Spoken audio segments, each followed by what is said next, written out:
Shalom, giving all the praise, honor, and glory to Yahweh, Bahashim, Yahweh Shai, Bahashim, Rakah HaKodash.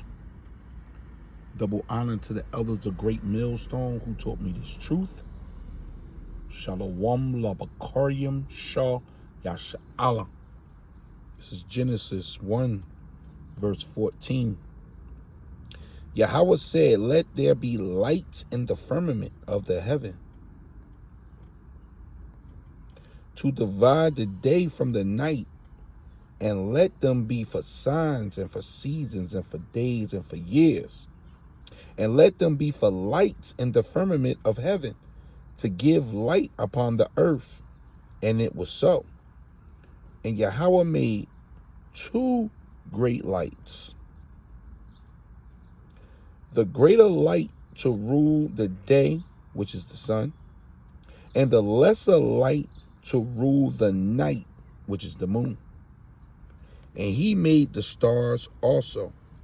And Yahweh set them in the firmament of heaven to give light upon the earth, and to rule over the day and over the night, and to divide the light from the darkness. And Yahweh saw that it was good.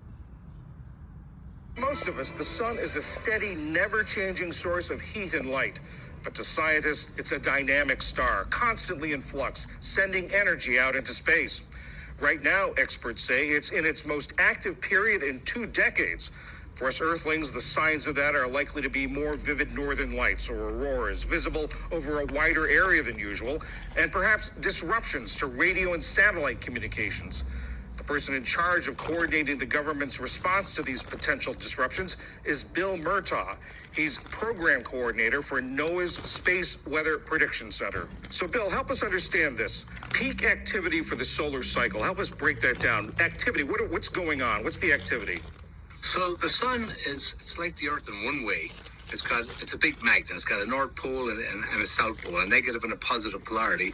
But the sun does something a little bit weird. Over the course of 11 years, it does a reversal of the polarity. The sun is a big ball of electrically charged gas, churning and rotating. And as this rotation happens, the magnetic fields turn and twist. And essentially, it's a rotation of that magnetic field over that 11-year period. Or right in the middle of that process, these sunspots emerge, and they're localized magnetic stressed areas on the sun that can produce these big eruptions. And when the eruptions occur, solar flares, coronal mass ejections, energetic particle events, they all blast material or energy and radiation towards the earth and can affect a lot of the different technologies we rely on for everything we do. Now, you're listening to, I'm going to have to stop it right there, because we just came out of Genesis. You know, the light was separated from the darkness in the first day. The second day, the Lord divided the waters, which is the elements to actually breathe. You know, the firmament up atop in space. And we have, you know, a heaven that we're under here on earth. And then on the third day, the waters that were separated for us gathered together, the dry land, as well as the 7 seas. And then on the fourth day, the lights were created that I just read, which is the planets, the sun, the moon, the stars. And on the fifth day came all moving creatures out of the waters in abundance. That's everything that creepeth upon the earth, including man. And in the sixth day, the Lord separated based on the wisdom and understanding of man from the other creatures. Now, the earth was the center of this. So in Esau's science, they show you that the sun is the center of all creation. And that's not according to biblical law and prophecy, of what we know and believe to be true through the Holy Spirit. Everything was around the earth that was the center, the place, the headquarters of the gods. Planet Earth is where it's at. Everything goes down here on planet Earth, not the sun. The sun goes into the sun god Ra, the worshiping of the sun, Sunday. That's why they put so much emphasis on the sun and everything evolving around it. But this is Ecclesiastes 1, starting from verse 4, right? One generation passeth away, and another generation cometh, but the earth abideth forever. So I let you know that the earth is not going to implode, explode, or a meteorite is not going to hit it and destroy it. No. The generations represents the rulerships. Because when you're on to Daniel's 2, when that statue was seen and broken down by Daniel, he saw the rulerships of each nation. But as you go down to the legs and the toes of the statue, there was separate nations. So these nations come and they go. They come into rulership and then they go. But the earth itself that they were ruling on remains. And that's the same thing that's happening now with us. We're coming into rulership. So the earth is what we're going to rule on. So the people that's in rulership now, the Edomites, this man is an Edomite here. I see it through the spirit. They're about to be removed. Them, what they say, their laws, their democracy, the voting system, the food, the water, them controlling the airspace, rockets, space stations, you name it, submarines, borderline crosses. I mean, whatever they got going on is about to be removed and destroyed. But the earth abideth forever. It says, the sun also arises. See, the sun is moving. They tell you that the planet is moving around the sun. No, the sun is moving. The sun also ariseth, and the sun goeth down, and hasteth to his place where it rose. So everything is moving around the earth. It says, the wind goeth toward the south and toward the north.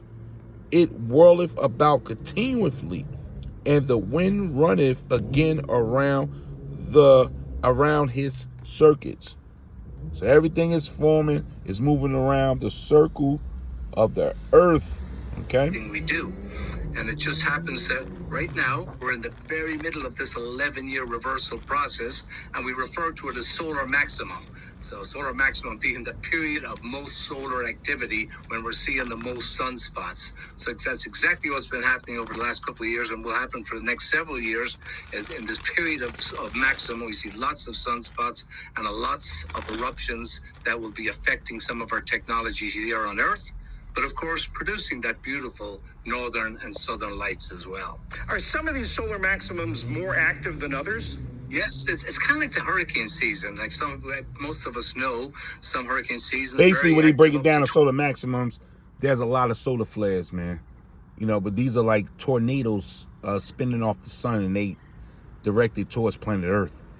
So everything that's happening on the sun, and they comparing this to hurricane season, where you can kind of predict and read with their weather devices how many hurricanes, the strength, and you know, the speed of the winds.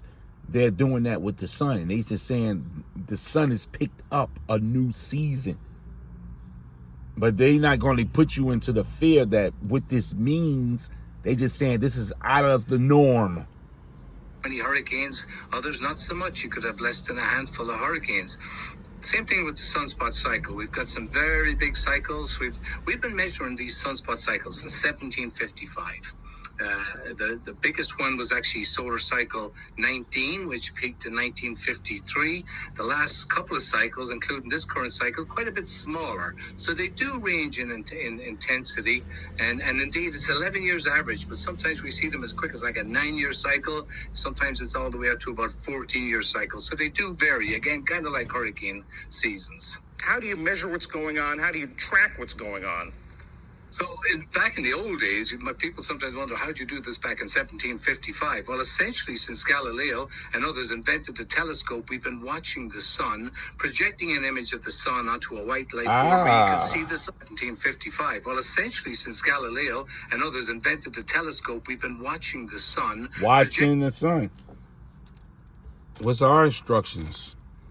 Luke 21 and 24. Actually, stuff in 25. And there should be signs in the sun, and in the moon, and in the stars, and upon the earth distress of nations with perplexity, the sea and the waves roaring. So we're supposed to be watching the sun too, because those are the signs. Remember, Genesis 1, I just read it. You know, that instrument, that them stars are set up for signs. By the moon, you determine the feast. So a true man of the Lord, you're into the sky. You're into the heavens, man.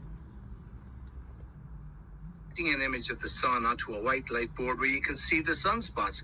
So we got this continuous record of sunspots dating all the way back to 1755. So that's a very useful database. That helps us establish that average 11-year cycle. But of course, technology has evolved tremendously over the last 20, 30, 40 years. So now we've got all sorts of instruments in space, taking pictures of the sun, monitoring the sun's surface, monitoring the corona, and then we've got the in situ, the in-place measurements 1 million miles out in one spacecraft, and closer to Earth we have more instruments measuring the emissions from the sun, all the way down to the surface of the Earth where we have all sorts of instruments, again, measuring different types of emissions from the sun and how they're affecting the technology and the Earth's atmosphere, the Earth's ionosphere.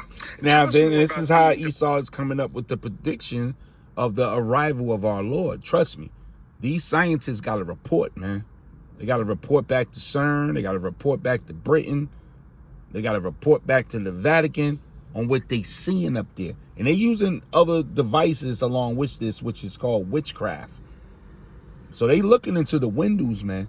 The windows on high are open. Practical effects of this on Earth and maybe even in space. So these eruptions can occur. When they do occur, there's all sorts of emissions. And when the flare occurs, there's a blast of electromagnetic radiation. It can affect GPS, for example. It can affect satellite communications. Aircraft communicating with the ground can have interference. Very degraded communications can happen. We get these big energetic blast of particles that will follow soon after the flare. They can affect satellites. They affect the astronauts in space, which is a big thing going forward, supporting the Artemis missions and going back to the moon. And the geomagnetic disturbance, that's really, really important, because when the CME, that coronal mass ejection, hits Earth's magnetic field, it produces electrical currents, unwanted currents that can flow right into the power grid and cause big problems. And worst case scenario can actually produce a blackout. Oh, so it's one of the big things what brings it, we got to bring this out. Will Esau use these solar flares as an excuse for shutting down the power grid? I mean, he got more than enough toys to play with right now. To do in the Space Weather Prediction Center in Boulder is get the alerts and warnings out to the power grid owners and operators across the United States and Canada so they can take action to ensure we can keep those lights on during these big geomagnetic storms. You talk about some of these past effects. I mean, I know that some of these records go back all the way to the 18th century. Tell us about that. Well, it's just, again, I talked about hurricanes earlier. I'll do it again. People know what Hurricane Katrina and Sandy. In space weather, we've had our big events too. We had what's called the Carrington event in 1859, which was an extraordinary eruption. We had an astronomer in Okay, we're going to stop it right there. We're going to stop it right there. You know, I'm going to read this here. I'm going to close, man. But you see, Esau is looking into these heavens, as they should, because the reading of what's happening above their head is determining their rulership on planet Earth. So they're very nervous. They're extremely nervous, especially with that sun, because they worship the sun.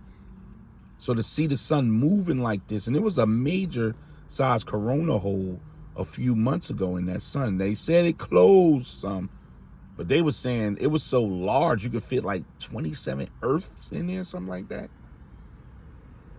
So the Lord is getting busy with alerting in the Father, Yahweh Shem Yahweh Shai. He does that. Like he did, the Babylonians.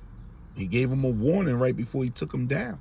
The Lord always send his men out to proclaim the end of a kingdom before it falls. Okay, so I'm going to end it here. This is Luke 21 and 28.